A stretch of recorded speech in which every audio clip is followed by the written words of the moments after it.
For the students who are appearing for NEET 2026, as a part of DPP, we can take up 4 to 5 questions in physics every day. So if you start from today, we will get around 85 plus days till the D-Day appears. Questions will be based on multi-concepts.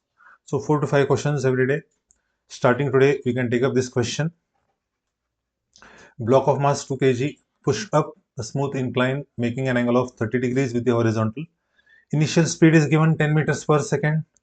You have to find how far along the incline will the block move before it comes to rest. Okay, so we'll try to solve this.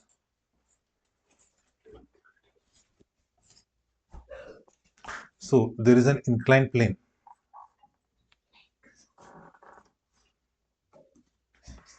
Okay, so angle theta is there. It is given as 30 degrees, and this block is pushed up this inclined plane. Okay, we all know that weight acts in the downward direction. The forces along the incline, parallel to the incline, we have a force mg sine theta. The block is moving up with initial velocity of 10 meters per second. And we have to apply some force in the upward direction. So there will be a force ma in the upward direction along the incline. So you can use Newton's second law to solve this question. See, this is mg, this will be mg cos theta, and this is mg sin theta. Okay. So net force, if you apply Newton's second law, F net is equal to ma. So this is, you can take it as the force down the incline is negative minus mg sin theta is equal to ma. M will get cancelled. So acceleration up the incline is g sine theta minus g, we can take it as 10 as per the given problem, and theta is 30 degrees. Sine 30 is half, so acceleration is minus 5 meters per second square.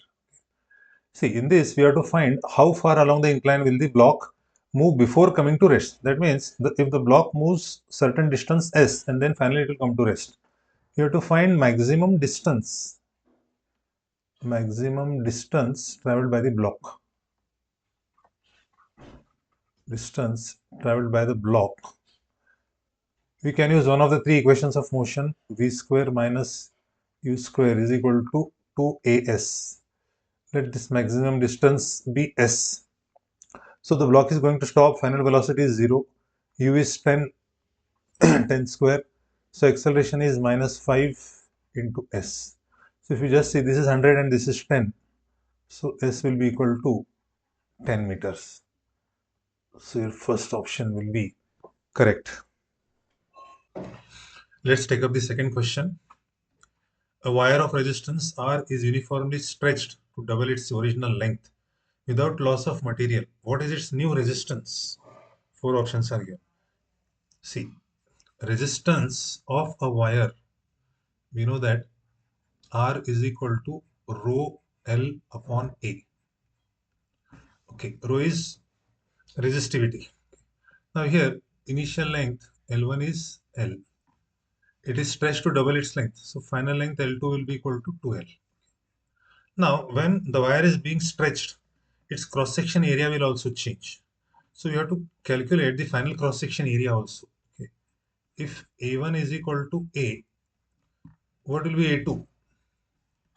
So first we need to calculate this A2 by making use of this concept without loss of material. That means volume is constant.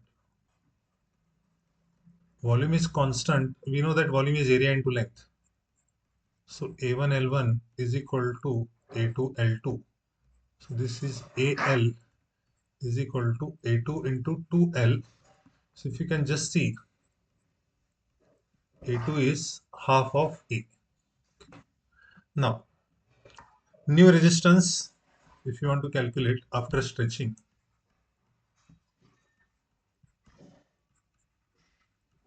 new resistance R dash will be rho L2 upon A2. So which is equal to rho L2 is double the original length 12 and A2 is A by 2. So we can see that it is 4L upon A. and rho L upon A is nothing but R. So therefore, the final resistance is 4R. That means if we double the length of a wire, the resistance will be quadrupled. Option B. So we'll take up the third question. A particle performs uniform circular motion in a horizontal circle of radius r with a constant speed v. What is the magnitude of its acceleration and in which direction does it act? See, this is one of the most simple and most easiest question, as it is called Tuchcha Sa Sawal in Hindi. See, particle is performing uniform circular motion, speed is constant. That means there is no tangential acceleration. The only acceleration which the body will have is centripetal acceleration, and that will act towards the center. Okay, so this speed v is constant, and we all know that centripetal acceleration is v square upon r. It is always directed towards the center. So this is the option. We will proceed further and take up the fourth question.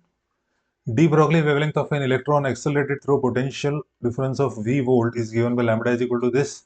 What happens to lambda if the accelerating potential is quadrupled? Okay, again a very simple question. See, initially the accelerating potential is v. So initially de Broglie wavelength is h upon 2m under root.